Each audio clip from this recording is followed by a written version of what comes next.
You could be a good rapper and a bad MC.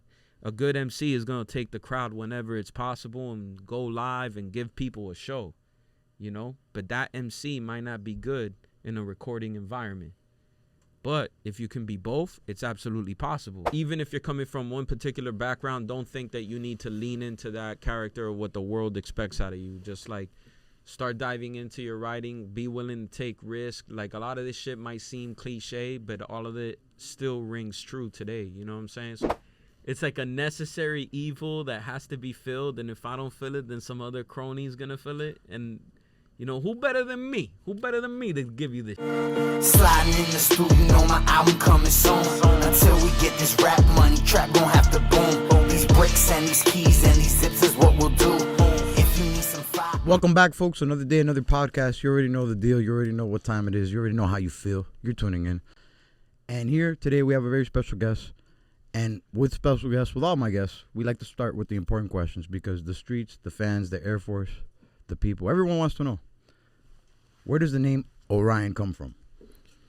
Oh, man, when I started doing this shit, it wasn't my original name. I think a lot of people, when they start, they have a first name, second name, so I can't remember which one later on it was, but it was after college. First name, second name, like rap name, artist name? Yeah, exactly. Oh. Like you start off with like a name and then like that doesn't stick and you find out somebody else has it and all that shit comes into play.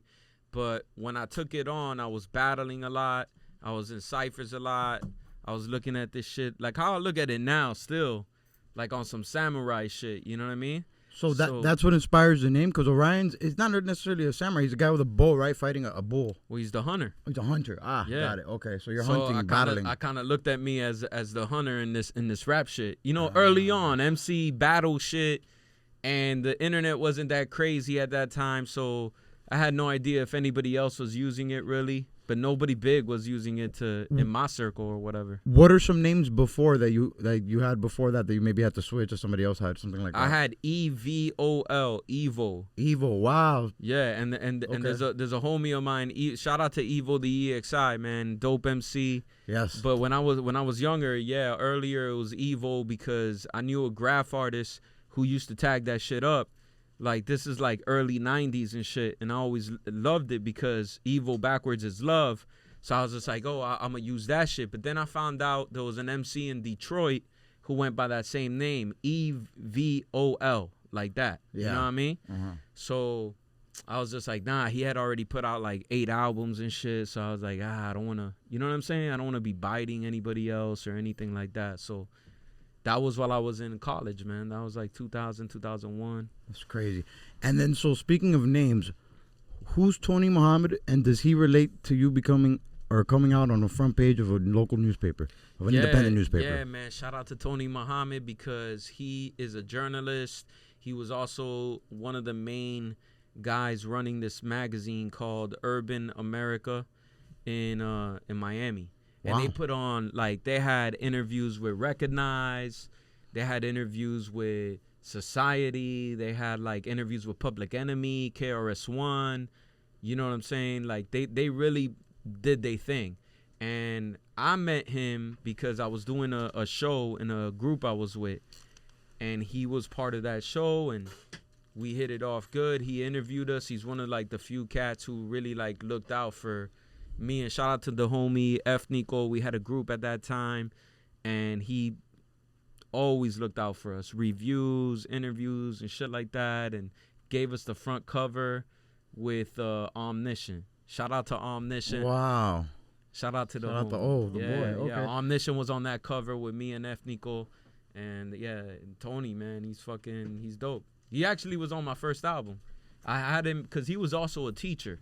So no he way. was I can't remember what school locally he was a teacher at, but he was a teacher, and I had a track on my first album called Hard Times, and I was just like, I could use somebody to drop like a skit, like a spoken word intro. No way. Yeah, like a good 30 seconds, 50 seconds, or maybe even about 50 seconds of like a spoken word intro from him that made sense with the song. You feel me? You're so cinematic. The way you've been envisioning things for a long time. So how long you been making music? Professionally, I would say like since 03, 04. Define professionally. What do you mean professionally?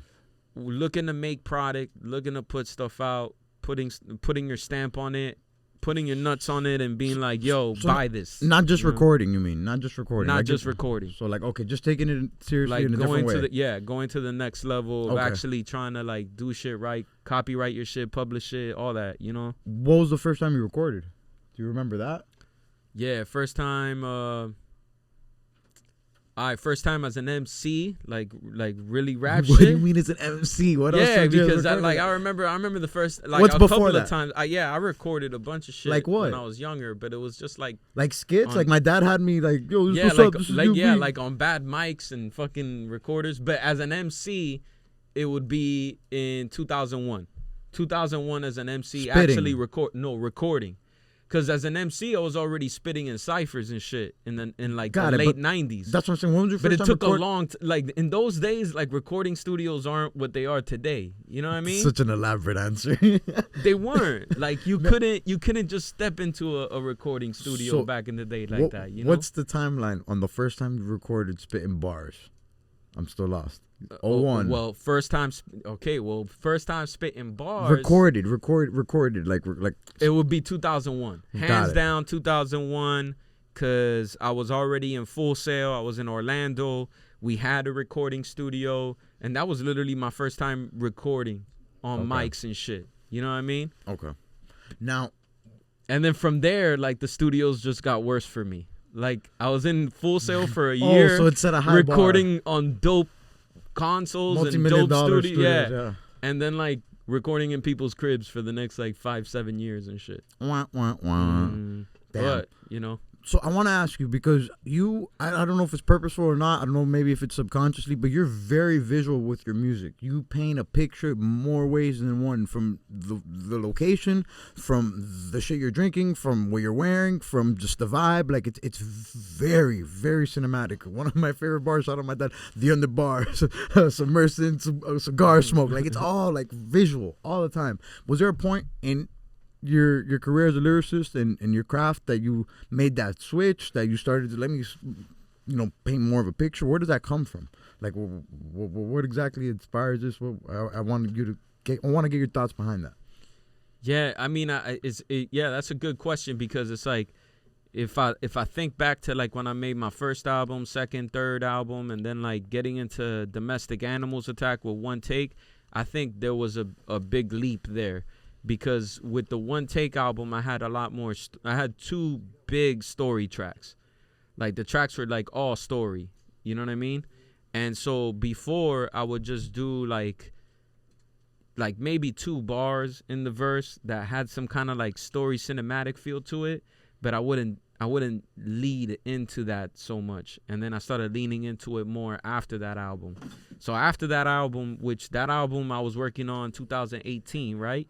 So 2018, 2019 is when I'm working on that album. And then like everything from there kind of took that twist of like me seeing how it looks in my inner mind's eye versus coming up with crazy punchlines. And what is it in that experience that inspires this change? Is it working with a producer one-on-one? Is it because you're not necessarily competing with him, but he's maybe bringing out a different, pun intended, dog in you, animal in you by like, I guess you guys did the beats off scratch, like off the rip. Like what is it that in that process that maybe makes you shift the way you're approaching it?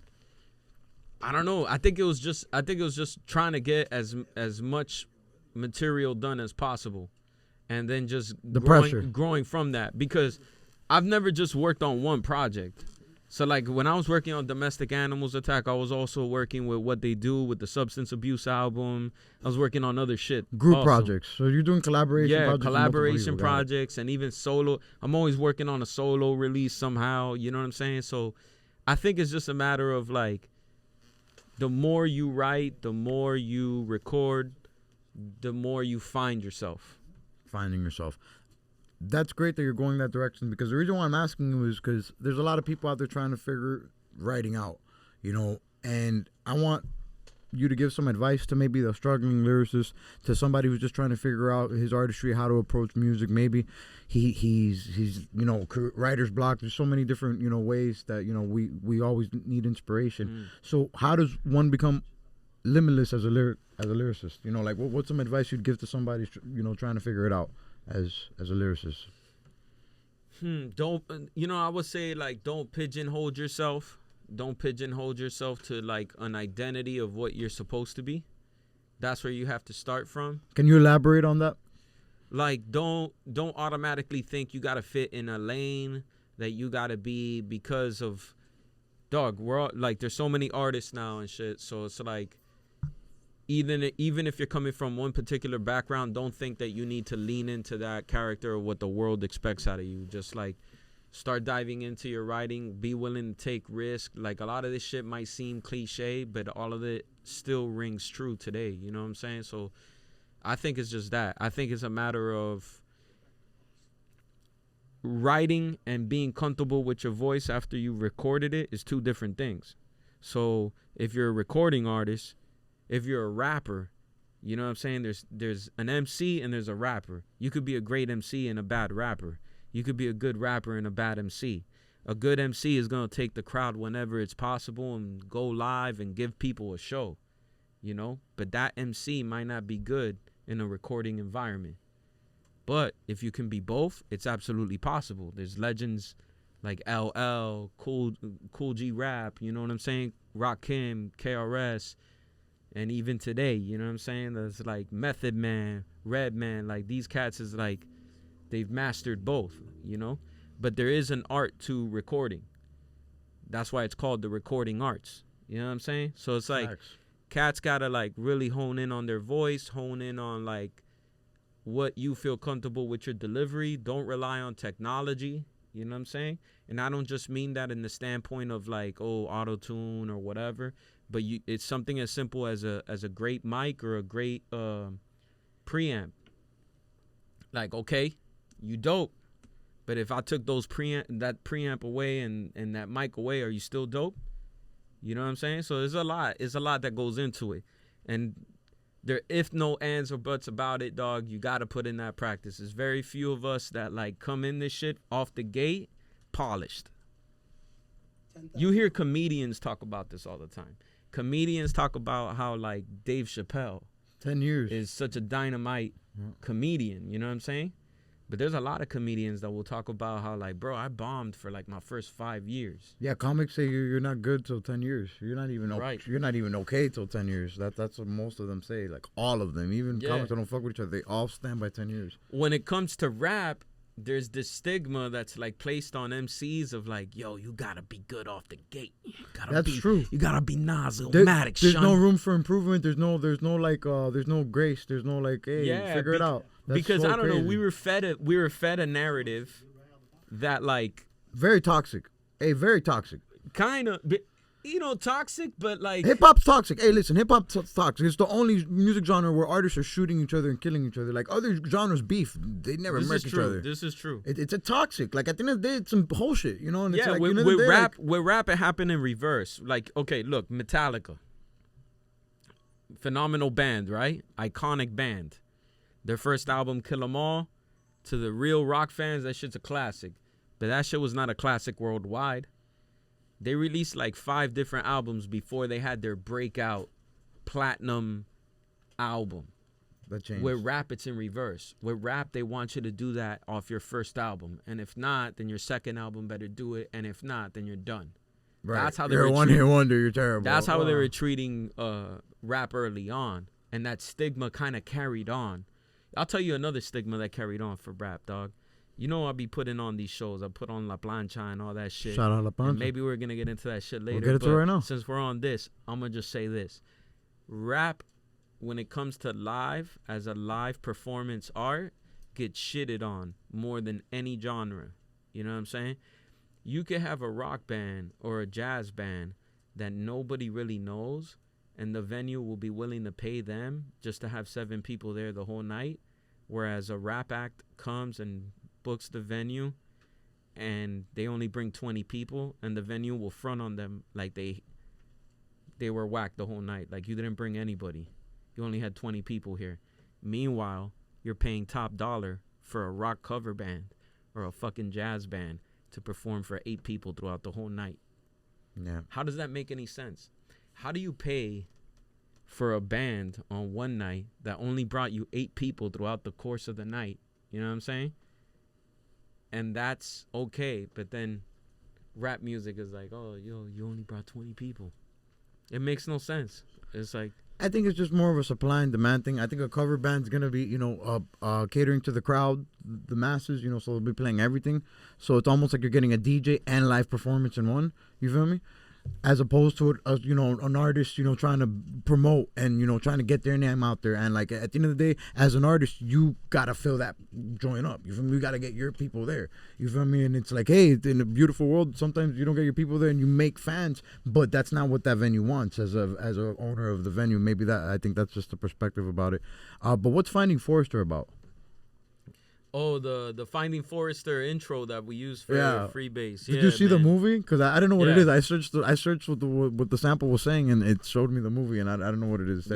What is that about? So Who I Be produced that, and then he put that for the intro of the track. After you guys had recorded it? Nah, he had sent it with it. With so it, I was got like, it. all right, cool. And I knew it was from Finding Forrester because I had seen the movie and all that. So I was like, it's obviously Busta Rhymes.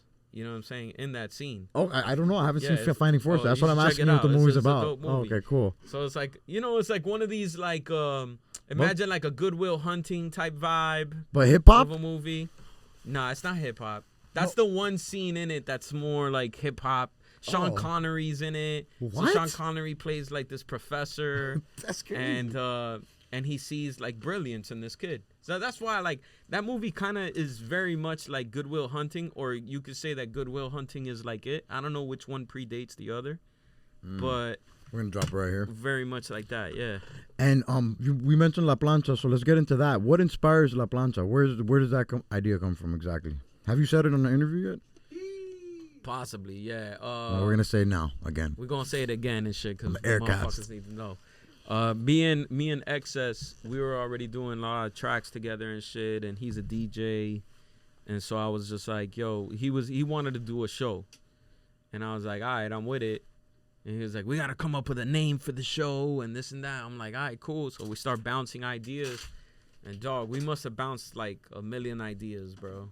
And then finally, I just told him, bro, what about, like, I'm telling you, dog, we like mad fucking stupid ideas back and forth. But what's a stupid idea? When you say mad stupid ideas, what's the first one you think I of? can't remember. You don't remember one? I can't remember them. Okay, go. But there were a lot. There were a lot of ideas going back and forth. So we were just shooting anything at some point. And I was just like, what about the plancha, dog? We just call it the plancha.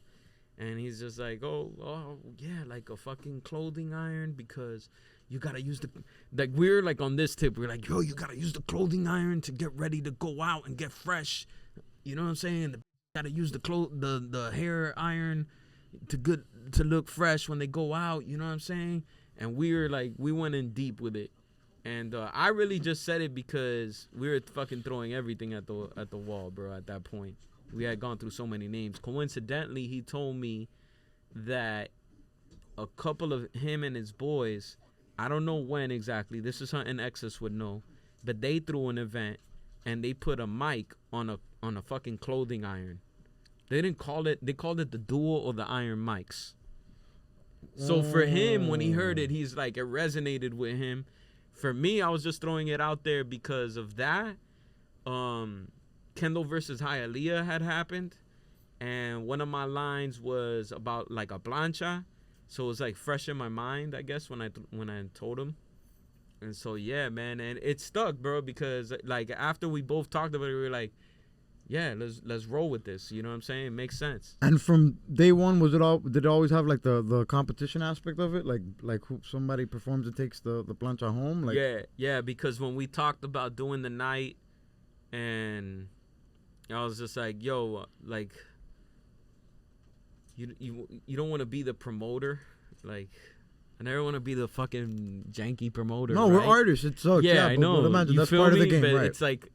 It's like a necessary evil that has to be filled, and if I don't fill it, then some other crony's gonna fill it, and You know, who better than me? Who better than me to give you this? And that's the world we live in at the end of the day, dog. And you know what? Like, I'm a guy that I constantly say, I don't do TikToks. I don't do those corny ass things. But the truth is, the people that do, they're marketing themselves. They're promoting themselves. They're not paying a promoter to do TikToks. They're doing it to themselves. Right. And you know, hey, you know, ideally for some of them it hits and it blows up. When we talked about it, when we talked about doing a showcase and having MCs perform, I was from the gate. The one thing that I told Excess was like, I don't want to do a night where it's 30 people performing.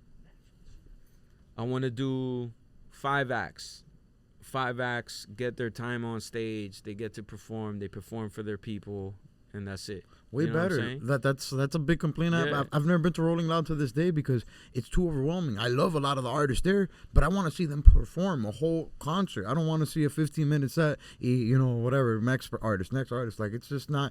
You deprive the artist of him really giving a performance, and then you deprive yourself of really seeing that artist live. And it's like, I'd rather go see, like, you know, 2 dope concerts than, you know, that festival situation. Yeah. So it's kind of the same concept where you Yeah. want to give the artist more of a chance to shine and do their thing than get a bunch of artists there. Exactly. And especially if you're dealing with, like, it's one thing if you go to a festival where you have like 15 artists performing, but all of them are like, they've kind of made it somewhere, so you're kind of aware of all their music. It's another thing to go to an event and you got 30 people that are performing and you might know 4 of them. You know what I'm saying? Right. So now you're running into a situation where you have some people that haven't quite polished their sound or their performance, and then you have other people that have, and then it gets too much. It's like ear fatigue and shit. You know what I'm saying? Yeah. But listen, I'm not saying this to shit on like open mics and all that. I think you need that. I think all that is vital. Yeah. I fucking thrived on that. That shit has helped me so much to all those venues throughout my years that, you know what I'm saying, gave me a shot because I was like number 33 performing that night. Yeah. So shout out to all of that. But I just wanted to give a different experience, and so did Excess, as far as like this hip hop thing, you know what I mean? And really treat it as an art form and give each artist their time on stage so that they don't feel like I got to do this one song and then I got to be out because there's 30 people performing behind me. You know what I'm saying? So, and then we also wanted to keep the performance battle aspect because this is hip hop and steel sharpens steel. You know what I'm saying? So we don't want to make it about a battle like where cats is disrespecting each other and shit. We just wanted to make it about like who got the illest set. But still make it competitive.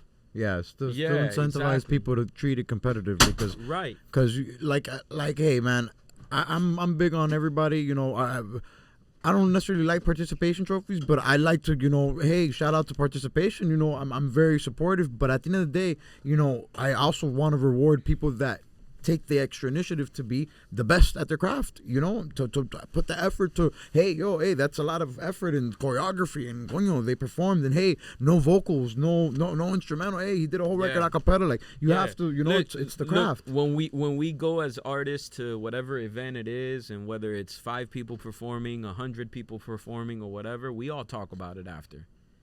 Artists, fans, everybody's like, yo, but who did the best? We all talk about it. So, you know what I'm saying? Why not, like, let's just establish it tonight. You know what I mean? Who took it tonight? And the crowd always decides for the audience that, you know, to explain to the audience, the crowd decides the winner, right? The crowd's favor is the bigger judge. Okay.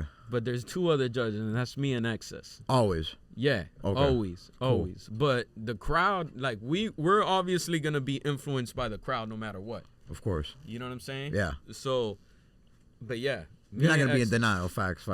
Yeah. Me and X, I tend to like to let the crowd judge last. You know what I mean? So that they could be the tiebreaker, if anything. Yeah, you don't want them to influence your decision either. That seems more genuine. Yeah. But you know what I'm saying? Like I've seen cats like really do their thing, and they didn't have too many people in the crowd, and that tells you a lot.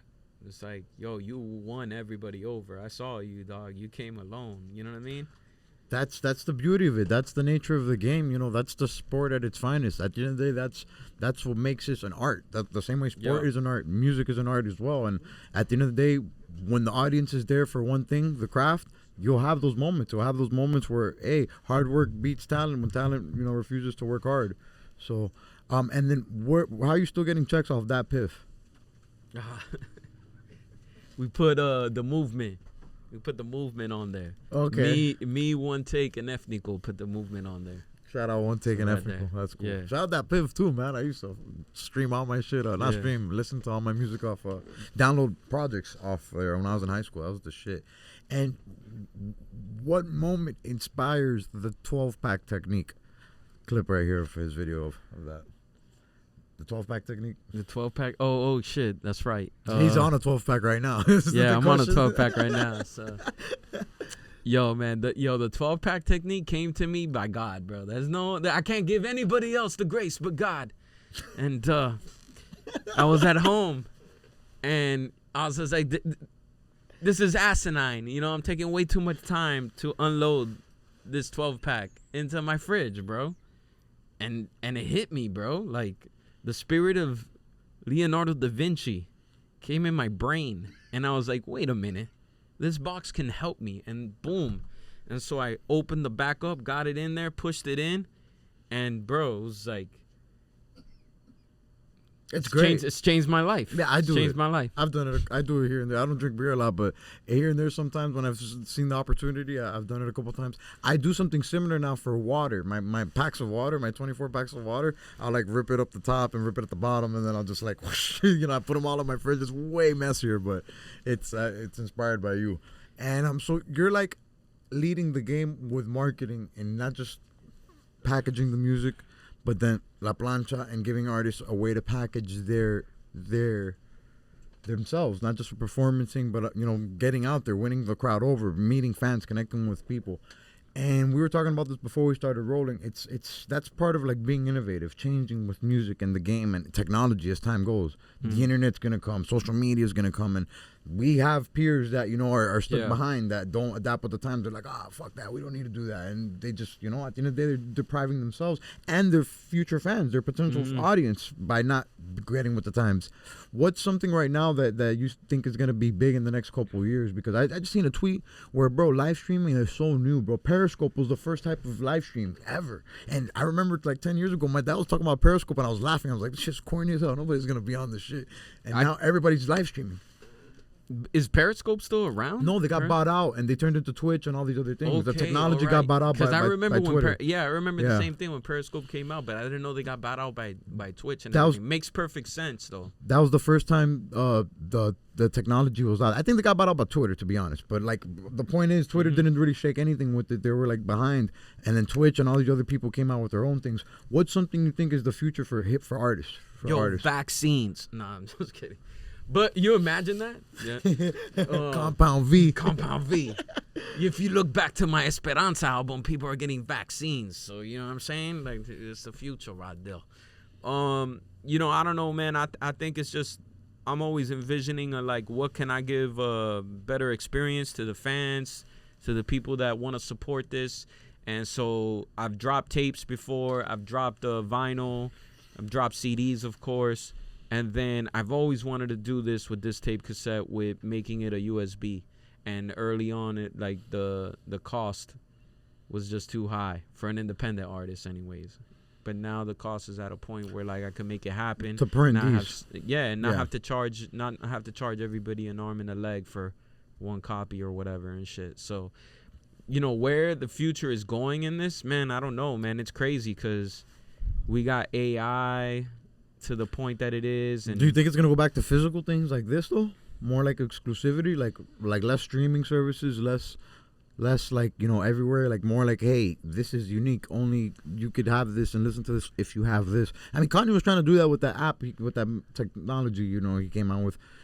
Shout out Shotty. The Stems app? Yeah, the Stems app. That was kind of the idea of it. It's unique music that you can't hear anywhere else. And then you have the stems for the songs. So that was the concept. Yeah, I think what happened there is that Kanye was, because of the circles he runs in, Silicon Valley and all that, he was already knowing that, they're going to, all FL Studio, all these people are going to have stems. They hooked them up with it, and they gave them an actual product with it, And I think he was ahead of the curve with that idea. And I think it's just where I think the future of music is going? You're going to have AI and you're going to have organic artists. Wow. So And by organic artists, you mean like artists creating their own things and then just incorporating AI with the art? Like, you mean the branding, the marketing of it? Yeah, like humans. But elaborate. What do you mean? Because I do agree with that. We need to. There's no ifs, ands, or buts. You just got to use it, implement it. It's not like, oh, it's gonna take over. No, artists are just gonna use it to better their work. It's an assistant. Like I literally told my friend yesterday, like, yo, at the end of the day, AI is an assistant. AI is like, yo, hey, figure this out for me. Hey, do this for me. That's how I use it and apply it. Well, how far in the future are we talking? Because if we're talking deep in the future, you're gonna have people. No, I think like in the next year or two. Like, what do you think's gonna take off? Like now, like, cause like, bro, like. Periscope, you feel me, was just 10 years ago. Now everybody streams, you feel me? So it's like they're all under our nose. It's just the application, the popularity is not there. You know, I think like the Clubhouse shit was corny. Like the whole audio, like everybody talking like on a walkie-talkie. I'm not a fan of that. But like there's all these different things going on, dude. Do you know of any different ways that artists you think could push their shit? But or how do you envision the AI being applied? Mm-hmm. I mean, I think AI right now is a brilliant tool for any artist, and you got to be using it. You know, I use it with like artwork and shit that I need done and things like that, and that's exactly where we're at, and that's what we're gonna go towards more. What I thought you was asking me, like in long term. Yeah, long term wise, yeah, I could see a future where people are artificial intelligence music fans, period. Like you're gonna have a generation of people that are only gonna like music if it was made by AI. Yeah, it's already there. People always play like these Weeknd and Drake songs. They're like, bro, it's so good, and I'm like, it's clearly AI, bro. Like, and I saw another, bro. Yeah. But you're gonna have people that are gonna be like, exactly, it's better. There's content. I saw a video today on Instagram of like firefighters coming out of like fires, carrying animals, and it's AI. And I see people I know people I follow liking the pictures, and like people commenting, I can't believe it. They're so. God bless them, their souls, like, and I saw one comment from somebody I know. They're like, it's amazing how the animals know they're rescuing them, they're helping them. I was like, brother, we're so stupid. But imagine, though, it already exists, but we're already in this place. I don't know. The other day I saw Jay-Z pregnant, but we're gonna put a picture of Jay-Z pregnant right here. Hope's gonna hate this podcast. With this and the choco. There goes my deal to Rock Nation. It's over. No, there goes my appearance by Hove coming on my podcast. So, Doug, you started battle rapping to make a name for yourself when you came back from college, was it? Yeah, from Full Sail. Well, talk to me about that time. What's going on through your mind? What's a notable story from that time in your life? Chico, I went to Full Sail. And I was I freestyled and shit. I hadn't recorded really, you know what I'm saying? Right. But I by happenstance, although I was going to Full Sail, I ain't go for Full Sail for cheap, dog. Like I went in debt. Invested. I went in debt, bro. Like them motherfuckers got me on a loan, all of that shit. You know what I mean? Like there was no tuition paid. You feel me? And so I had to work at a movie theater, and the movie theater I worked at had an MC working there by the name of Midas the Beast. And Midas, at that time, was 17 years old. I'm 19 years old. And Midas is telling me at that time, not right now. Yeah, at that time. And he's 19 years old right now. I'm 19 right now. So I don't know. I don't know who's listening in the audience, so just gotta explain. So he starts putting me down with like the underground cats out there and the underground events out there. They're gonna say the underboss. And over there they had MCs, bro, like spitting. Not to say we didn't have MCs in Miami. Obviously we did. But I got to know that underground scene a lot better than I did the Miami scene prior to leaving out there. You feel me? Right. So, I came back with a battery on my back, bro, because I went through a whole year of witnessing Orlando really on some fucking MC shit, in ciphers and motherfuckers telling me like, yo, we're going to go to this guy's house and record. Pressure. In high school. Okay. Like when I was in high school, we wasn't doing all that, you know what I mean? Maybe it was the degenerate friends I had, but it is what it is, you know what I mean? It is what it is. And then fast forward to the 2020s, the Hialeah Kendall beef, battle starts. Not necessarily. It wasn't a beef. A beef. A battle starts. How'd that battle exactly start? Shout out to H2O. Shout out to Shoddy. Shout out to Human Sushi. Old Head Ed. We were all doing podcasting at the time. We made up a little coalition called the SFMG, South Florida Media Gang. but it all came from there. But the real seed of it was Versus was going on because COVID had hit. Right, okay. So Versus was a big thing. And I hit up H2O on the phone one day when I had one of my bright ideas in the morning where I was like very stimulated, you know, from God, of course. And then Shout out God. shout out God, because the crop does come from him and we are the crop. THC. And so is the garden. Anyways, so I'm really excited about this idea I have. I hit up H2O and I'm like, yo, what if we do a versus of Kendall versus Hialeah? I'll represent Hialeah because I'm obviously from Hialeah. You represent Kendall. You play artists from Kendall. I'll play artists from Hialeah. We'll go 20 rounds. You know what I'm saying? And his response, bro, like, he was with it. But he was like, yo, are you sure, bro? And when he said, are you sure? I took offense to that. Like, what do you mean, am I sure? He's like, bro, because, you know, Kendall got a lot of MCs. Nah. And I go, okay, bro, that's why I'm hitting you up. Because I know Kendall got a lot of MCs, but Hialeah got a lot of MCs too. It's interesting, right. So, yeah, from then on. And then he actually credit to H2O because he was like the one that on a SFMG podcast. He was the one that brought up like, yo, you know what we should do? We should do a battle before the event. Because the event's going to be all friendly and all that shit. But I should diss you on Instagram and you diss me back. Yeah. And I was just like, damn, nigga, you sure? Dun, like, dun, this dun. shit, you know? And Yeah. and yeah, sure enough, one day he fired a diss at me. I fired a diss at him. He fired a diss right back. I fired a diss right back. And then before we knew it, it ballooned. It was a whole thing. And dog, like if I were to take all the videos of people that entered that shit, me myself, I dropped 17 videos. Let me just say that. I dropped 17 fucking freestyles for these guys. Representing Hialeah dissing Kendall and shit. You know what I'm saying? On some friendly shit, but it is what it is. Yo, it could be like easily a 4-hour YouTube video. If I think about it, bro. You got people dropping 16 bars to 32 bars sometimes each. Some people were dropping whole songs. Some people drop whole music videos and shit. Yeah, it was huge. You know what I'm saying? Yo, the shit was crazy. And who exactly is Smoke and Mirrors? Smoke and Mirrors is a coalition of artists made up of me, everybody and what they do, Sweet Jesus, Sir Charles, Spaz, Draz, Name Brand, Legacy, Verse 1, a.k.a. NFA, Mr. Chris, Detox, Black Market, a.k.a. Irene, Psy 22, Rob Remedy, Chico Wu-Tang. fucking Ethnical at one point was Smoke and Mirrors, you know what I'm saying? Like Name Brand, Magnamo, Primo. Who else am I missing? It's like a Dungeon Family type shit. You feel me? Oh, J Pyramid, aka Brown Eye. Yeah, it was like Dungeon Family type vibes where it's like we don't have to necessarily always make a track together.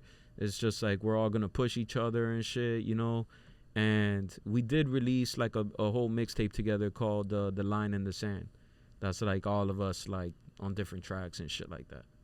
Yeah. Dope. Okay. But the smoke is the dream, the mirror is you, the dreamer.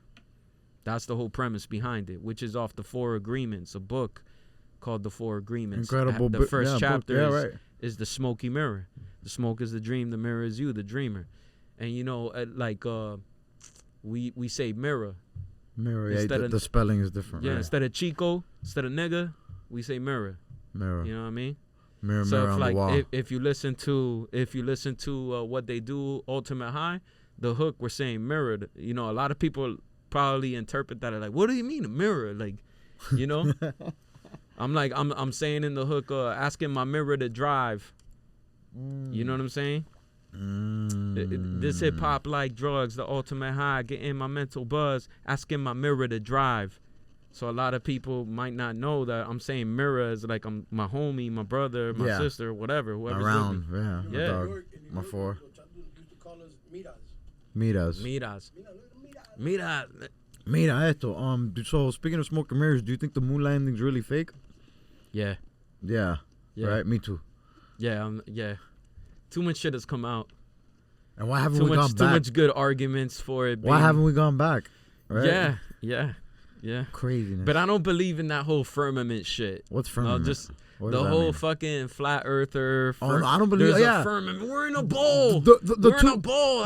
the two ideas aren't connected. It's like the two ideas are mutually exclusive. But a lot of people yeah, like to They think connect that them. if you think Yeah. right. That's But if crazy. a lot of people, if you're like, oh, the moon landing is fake. Oh, what, bro? You think the Earth is flat? that's Like, how my I didn't cousin say all responds that. to me. You know what I mean? Okay, and all the cutting on the album was excess only. Yeah, it's all excess cutting on this album. Excess is like low key. DJ Excess is the my Ghostface killer on this album. You know what I'm saying? Because he's on 4 of the songs rapping. I believe it's 4. And then he's on like at least 7 or 8 cutting up as a DJ. Incredible. So I was gonna ask you who does more cuts, you, Excess, or Trump? But I think, well, I don't know. Who do you think does more? Excess definitely does more cuts than me, but I think Trump outcuts us all, bro. If this was a game of spades, he's the cut master. You know what I mean? Shout out to my president, man, Donald Trump. Come on my podcast, bro. Hey, so why is the woman's best weapon her head and not her pussy? Why is it? You Is it see not? Trump come on my podcast. Is it not? I don't, That line is a double entendre. You feel me? How? Your head, because your head's the best weapon. So obviously, on a vulgar standpoint, you know there's the blowjobs, but your head's the best weapon. Your brain is your best weapon. But I would argue So that I'm also telling her, like, your mind, the brain, your yeah, mind, right? I agree. your mind is your best weapon. I mean both. I sincerely mean both, ladies. Ladies, stop. Don't stop. Stop. But how is that bad? He means both. Look at his face. I mean both. Zoom in on his face.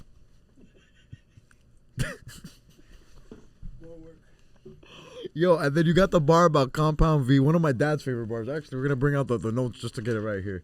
So, my old boy hit me with the, he goes, since Corrupt Gotti was a dog pound G, I've been infected with the Compound V. And then you also got the other bar about Valerian Steele. What are some hot shows you're watching right now? What are some raw TV shows, cinematic masterpieces you're watching right now?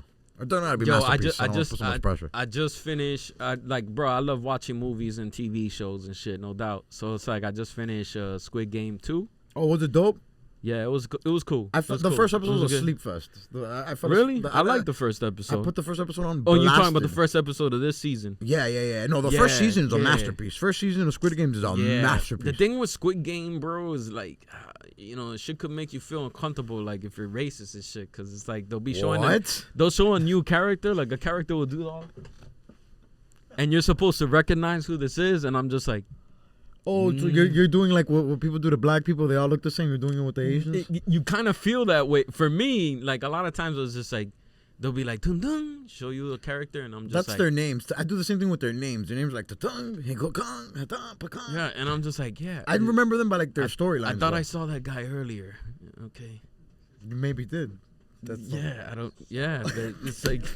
Okay, Squid Games aside, what else? Am I the only one watching it thinking Jackie Chan's gonna show up? He's gonna pick up his glasses and you're gonna see Orion's actually Asian. I'm fucking around. The audience doesn't know you're not you, Asian. You know what's some show I saw? He's Asian, guys. You're gonna stick around to the end of the episode. That's when we'll do the reveal. He has Asian eyes. I swear to God, it's crazy. I don't swear to God, but So I wear glasses.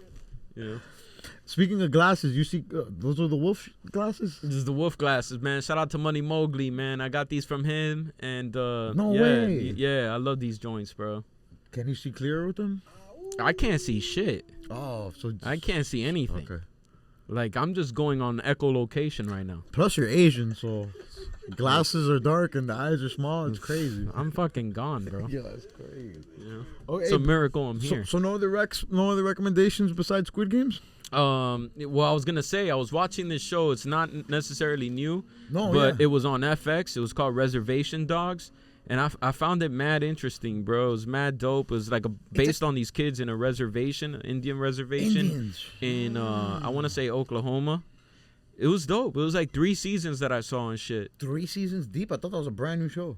Nah, I think they've been out for a minute. I don't know what year it came out, but I think it was out for a minute. You got and I just found it because of the Apex coming through. Yeah, the illegal cable situation I got going. I shouldn't talk about that. All right.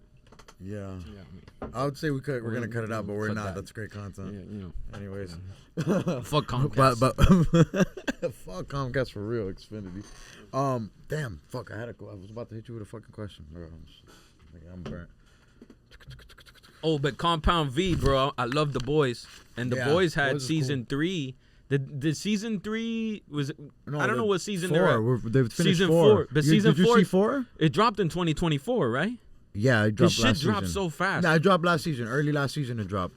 It dropped early I last saw season. the whole shit right right before away. Trump got shot. It dropped. That's one show that I'll binge immediately. Yeah, it's good. You're familiar with the comic books and shit like that? It's based on a comic. I got familiar with the comics after. Yeah, it's dope. Yeah, I Yeah. know. To spoil it for me, that's what I did. I figured I was based on the comics, and I did my research. I got and shit like one that. issue. Because I got some Oh, comics at you the got- crib. Yeah? I don't collect comics like on some like, yo, bro, my collection is impeccable. Like, I don't do that. You know what I mean? I'm not the comic book guy from The Simpsons that's getting ready to sell something on eBay. And Oh, he's not mid-condition. Asian. You're not that guy. Yeah, I'm not that guy. But I do collect comics for nostalgic purposes. So it's like if I found a Silver Surfer comic that ain't worth shit, it's like $3. How do you feel about the Silver Surfer being a woman now? No, I didn't even know that. Oh, do you know who's gonna play her? Did you ever see Ozarks? No, You didn't see- I saw Ozarks. Ozarks. Yeah. You know the hillbilly girl, Marty. They're fucking making me the Silver Surfer, Marty. Can Really? you fucking believe it, Marty? I'm But from the why? Ozarks to the Silver But Surfer. why? I don't know. I mean, Silver Surfer's not like he's getting hoes, you know. Silver Surfer's just it's a fucking binary, like, you know, like you could just make it. I'm a woman. Sorry. Yeah, I don't know, man. I don't know. That's the Marty. first I hear of that. She's killing it. She's coming out Wolfman too as well. The movie for Wolfman. She's doing the thing. Chill. Just new year, new vibes. Relax. Maybe she identifies as a Hey, wolfman. so why is Surfer. Guinness the best beer? What do you love about? Is it your favorite beer? 'Cause It's you always rap not about my it. favorite beer. What's your favorite beer then? Nah, it's just I mentioned it twice on this album. The first time was just because I think I was drinking it that night that I wrote it, and it made sense with the rhyme. And then the second time I mentioned it was because we had a plancha. I forgot what plancha number it was, but we had Guinness sponsoring. We're gonna put it here. Yeah, I put this mixtape out on SoundCloud. I was about to say you have a whole project about it because of the a whole- sponsorship, so, right? Because bro, of the sponsorship. So like, bro, I have like hip hop OCD. Like, not for nothing else, bro, but for hip hop, bro, I get an OCD. And so like when I found out Guinness was sponsoring us for this event, and you know, I just wanted to show my appreciation. And then what started off as like, yo, I'm gonna put together this mix of like artists that mention Guinness in their songs, right? I remember. Yeah, you say It that. started off like that, bro. Mm-hmm. And then like, bro, I'm like 100 songs in deep, bro, of like figuring it out, and I couldn't stop myself, bro. It was terrible.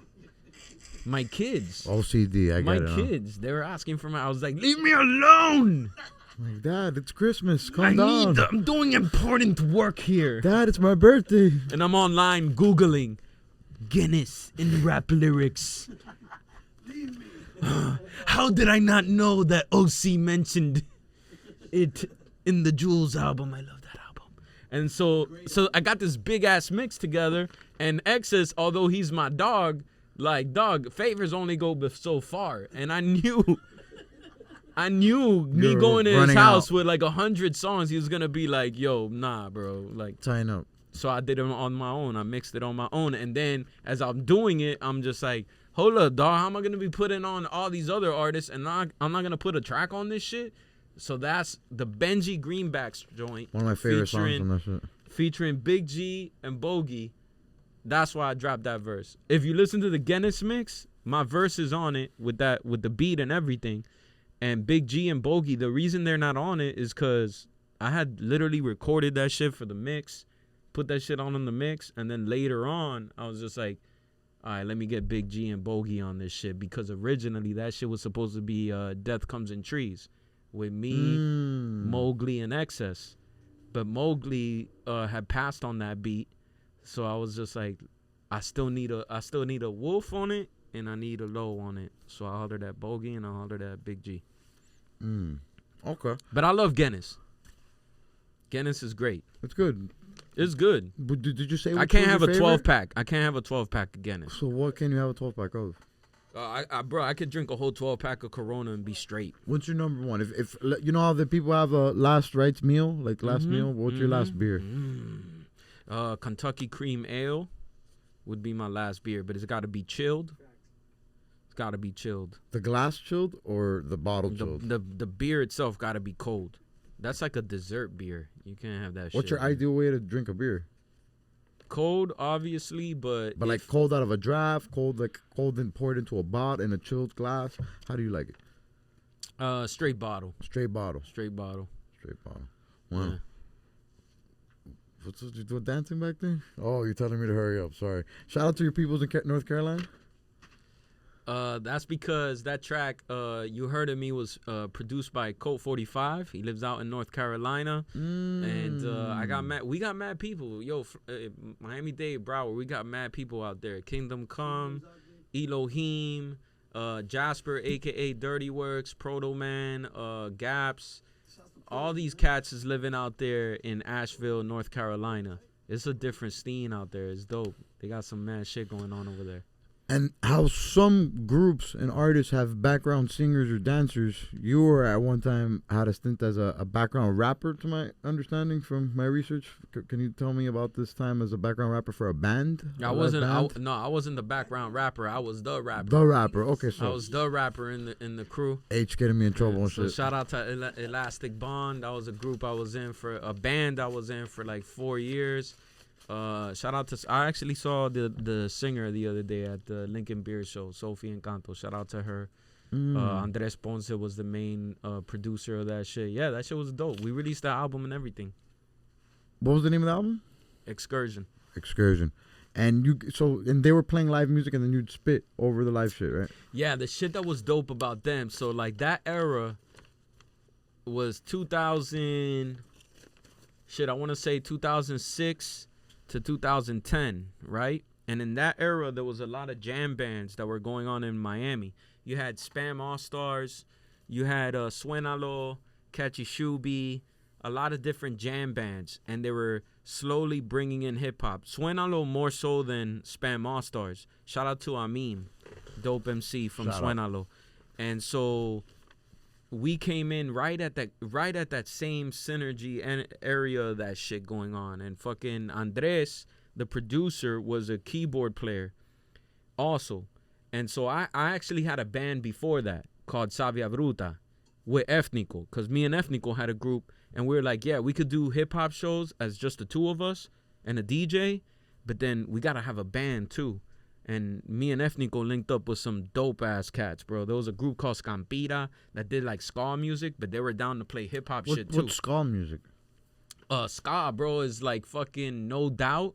Ska. Remember the group like No ska. Doubt? Like S-K-A. Ska. Ska music. Have you heard Steven Seagal's music?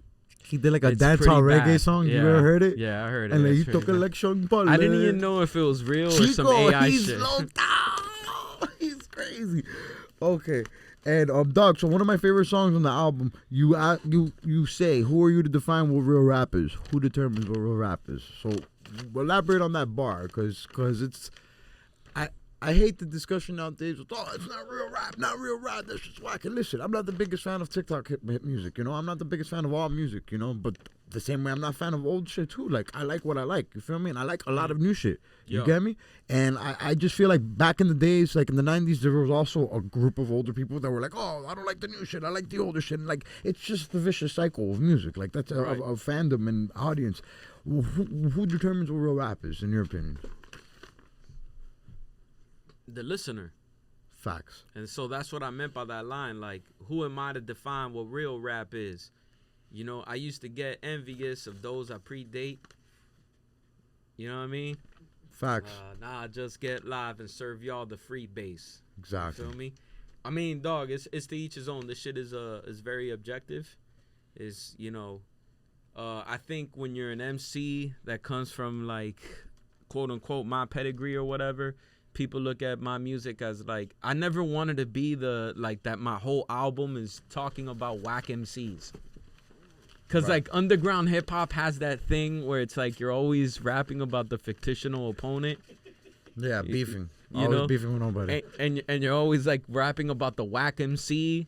And so I That's an episode. never wanted to be solely that. I don't mind having a few songs where I do that, because like I got a few things to say about whack MCs and just music that I don't like.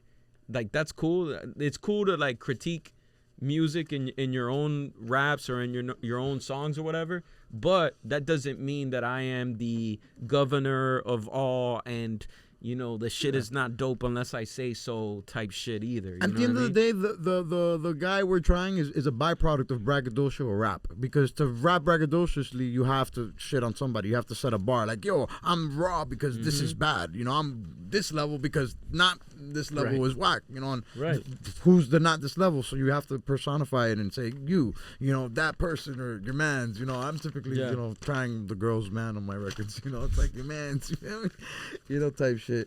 And so what's your favorite Mobb Deep song that's not Shook Ones? Favorite Mobb Deep. I mean, shit. Hell on Earth is possibly I don't know. Sometimes like I'm in between which album I love more, Hell on Earth or Infamous. So Infamous definitely got joints that I like more than Shook Ones. Actually, you know what? So Give Up the Goods, right? Give up the goods or get sprayed. Yeah. That was my introduction to Mobb Deep. Really? Yeah. Wow. Like Shook Ones might have been out already and all that, but for some reason did it hit? It didn't register right away, or maybe I just didn't hear it right away. But I know Give Up the Goods I heard first. Got it. Yeah. And then so explain to me the concept with the mystery machine, because on the album it looks like it's freebase. It's like you're serving up the fiends with the freebase with the music. Like it looks like the mystery machine on the album. They were stoners. The mystery machine. It's inspired the shirt here. So the van is actually a van that I used to drive. No way. Yeah, I used to drive that van. So that van belonged to my dad. It's a 40 Econoline. And when he couldn't drive it any longer, my dad's much older than me, you feel me? So like by the time I was like fucking, I don't know, 10, my dad was like 42 and shit, you feel me? So by the time he got to an age where he couldn't drive it anymore, I took it on. I drove it for like 2 years or whatever. It's actually, if you look in the Orion Massacre Part 5 video, that van is in that video getting tagged up. Wow. Yeah, my boy Arco tabbed it up. Crazy. And then, I ain't gonna lie, dog, do you know, like, when you search Hialeah rap video, like, it's you always come out, you've been coming out since like I was in high school. Did you know that? I was in high school. No, I didn't know that. Yeah, when you search Hialeah rap, I'm sure maybe now it's changed a little bit, but I ain't gonna lie, it's for the longest. It's always been Sweet Home Hialeah. That shit always comes out. Yeah, but Sweet Home, see, I was about to say that. Sweet Home Hialeah is not me, though. Not? That's the dude that did, like, Sweet Home Alabama but you parody. Don't you have some No, shit? I did Hialeah Homegrown. Hialeah Home... No. So Hialeah Home... Yo, this is funny, actually, that you say this, because Hialeah Homegrown comes out, right? And, dog, I put this fucking raw video together representing my city. I had my homie Verse 1 on it, dog. We did our thing, dog. Like, people were watching the video like, oh, my God. And then a week later, some fuckboy. I'm not going to say fuckboy. I just don't know the guy. He's repping Hialeah. I don't know the guy. But he comes out with a song called Sweet Home Hialeah. That's Enrique Santos. Is that Enrique Santos? Some fuckboy. All right. I still don't know who Enrique Santos is.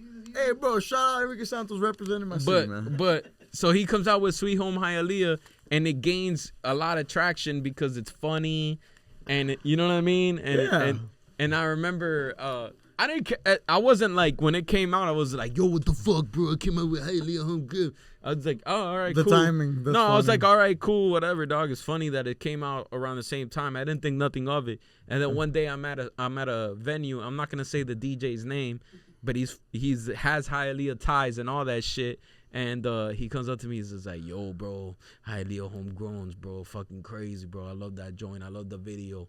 I'm like, oh, word, bro, thank you. I appreciate that, bro. And he's just like, yo, but you heard Sweet Home Hialeah?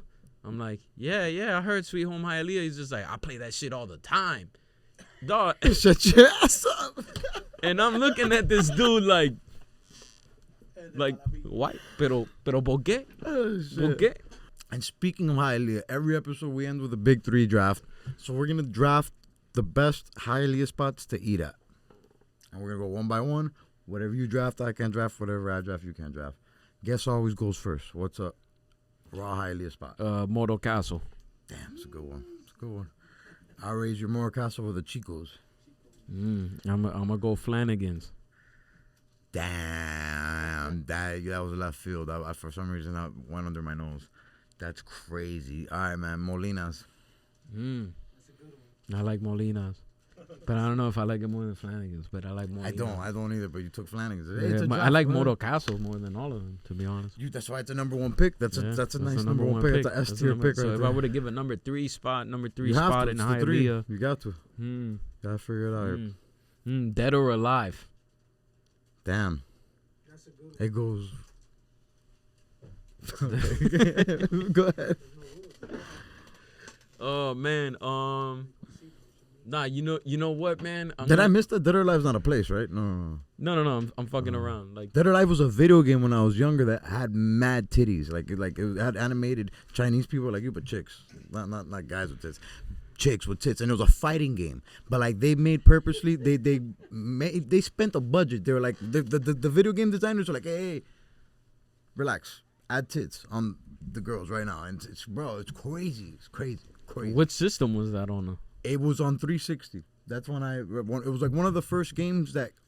You know how they market us console, like all these games are gonna come out and be available. It was one of the first games that came out the Christmas. This is Xbox 360. Xbox 360. It was on the Xbox. Yeah, but that was Dead or Alive 3 already. This was already a franchise that had been going for a while. Yeah, it was a fighting game, but all chicks.